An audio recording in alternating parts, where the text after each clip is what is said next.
Yo, what is up guys? It is Samool back again with another Epic 7 tier list for you guys today, and today we're going to be updating a tier list that is going to be mostly for new players coming into the game, and that is going to be for the Selective Summon, otherwise known as the Reroll for Epic 7. Now, a lot of you guys are probably past this point, I understand, but with the new year starting at 2023, and also since it's been a while since I've updated this tier list, I decided to actually change it because of the fact that a lot of the units on this list have actually been changed or buffed in some sort of way. Now, if you guys are past this point, just let me know in the comments down below if you guys think this tier list is pretty accurate or if there are any other changes you'd make to it, because honestly, this is just my opinion, but I do think it's a pretty good opinion. I'm pretty accurate, but there might be some things I'm wrong on, so let me know in the comments down below what you guys actually think. Now, that being said, this tier list is going to be broken into 4 tiers. Obviously, we're going to have the best pick because it is a reroll. There's going to be a best pick in almost every single gacha game you play when you decide to reroll, and I actually chose one. There's also going to be a decent options tier, which is going to have 3 units that are very, very good. We have the okay options, which will have units that you don't really want to choose from, but if you don't want to reroll and you guys are stuck with one of these units, it's not the end of the world. These are usable. And then we also have the don't choose tier list, which is pretty self-explanatory. You definitely do not want to reroll for any of these units. So starting off, let's talk about the best pick. So the best pick is going to be Isaria by far. You guys can see she is the 1 unit in this tier. And the reason why this unit is so powerful, guys, it's because of the fact that she is the best utility unit, or one of the best utility units for PvE content in the game. She's also very good when paired with one of the best soul weavers or healers in the game, known as Tamarin. If you pair these two together, you can basically bring them into 90% of content. And Isaria is just so good because of something known as defense break, and because she can also dispel buffs.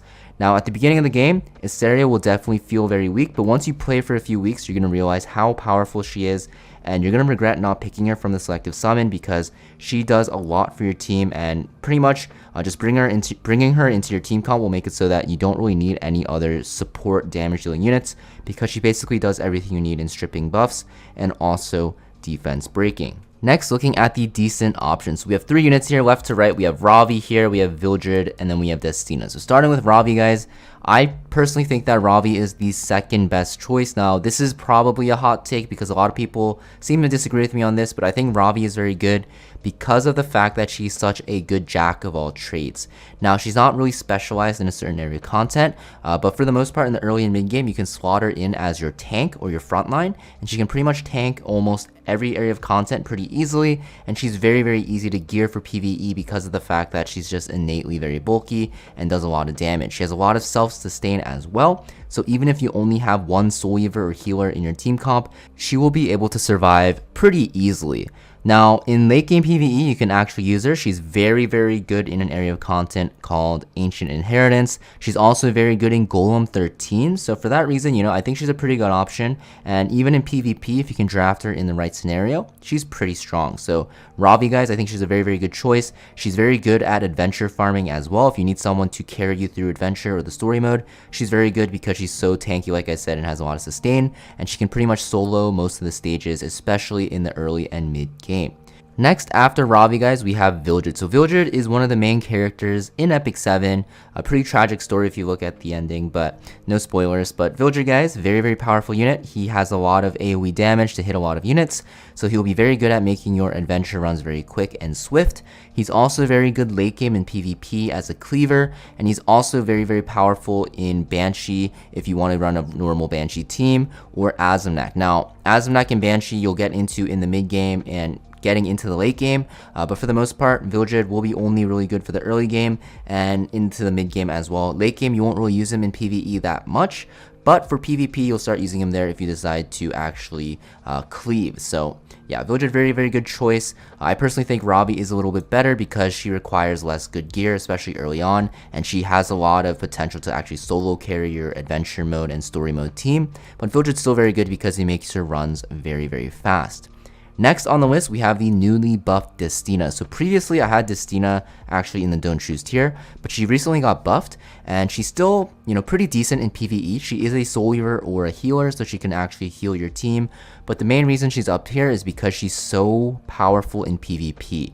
Now, with the changes to Epic 7, with all the quality of life and help that they give to new players, you can get into PvP pretty early, and I think for that reason, Destina's value has shot up a lot. She's very good in World Arena, so if you're trying to get like the epic skins or something like that as a reward for ending the season in Masters or higher, she's very, very powerful. She's a very safe pick, and will basically make it so that you can't get cleaved most of the time if you can draft her well enough. And also, she's very good in like Arena and Guild Wars defense as well.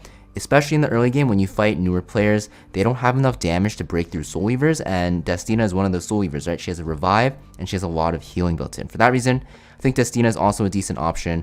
If you don't pick Asteria, guys, any of these three are very good, but personally, I'd take Ravi, and then Vildred, and then Destina in that order if you don't go for Asteria. Now we're looking at the okay options tier. So these are actually just okay. The units are not terrible.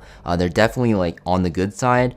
But just keep in mind the units above are just way better. So you definitely don't want to settle for these. You have Charlotte here, you have Sez, and then you have Araminta. These are all very good units in their own way.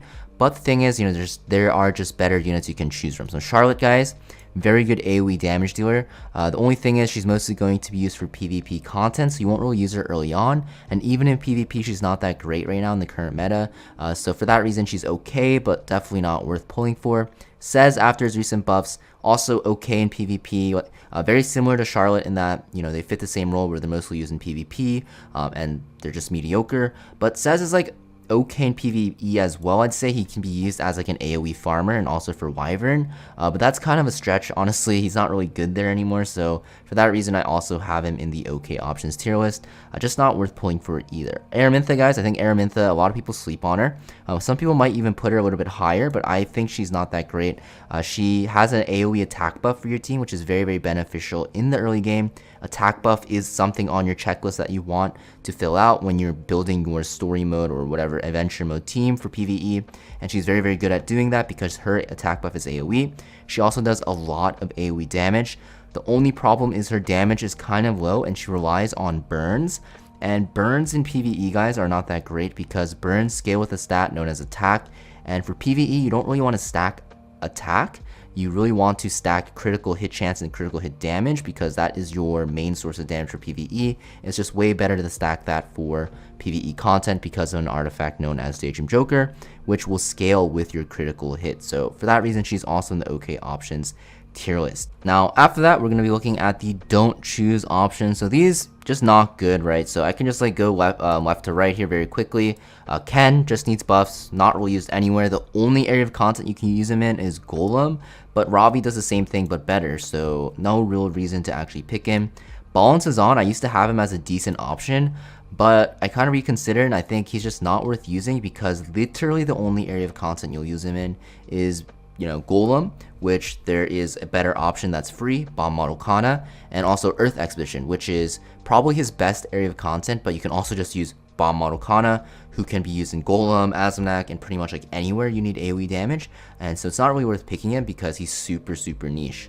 Bazaar, guys, definitely needs buffs, way too slow. He has a built-in opening skill in his S3, but he's just way too slow to get it off, so for that reason, not really worth pulling for or choosing. Ludwig, he has like some invincibility cleave shenanigans, not worth pulling for though because you need like a complete team around him and he's just really hard to build. Chloe, yeah, needs more buffs. She does nothing. She was basically a Wyvern slave. Some people use her in one-shot teams for Wyvern and even Katie so that you don't need to actually get RNG'd because of her magic nail. But the thing is, that's like super, super, super late game, and by that time you'll already have pulled multiple copies of her, so definitely not worth choosing for because she does nothing for you in the early game. Tywin, guys, AoE like defense breaking cleaving unit, but not that great.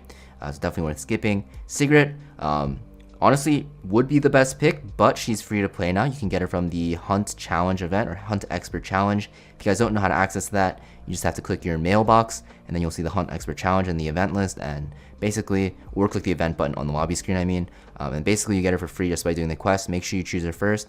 Very, very powerful, one of the best Wyvern units in the game. Now, keep in mind, guys, Selective Summon is mostly going to be for the early game. As you play the game, you'll get a lot more units and they'll be very, very powerful, but I'd kind of rank this in terms of usefulness more for the early and mid game because honestly, the first unit you choose from your reroll should cater to your early and mid game needs, because by the time you hit late game, you'll have a ton of these units on this list, because Smilegate and Epic 7 is a very generous game where you'll be able to get pretty much every single unit eventually. That being said, I hope this video helped you guys out, guys, if you're new to the game. And as always, if you want to see more tier lists and content relating to early game content, and even the late game as I start talking about PvP, make sure you guys subscribe, and I'll see you guys next time. Peace.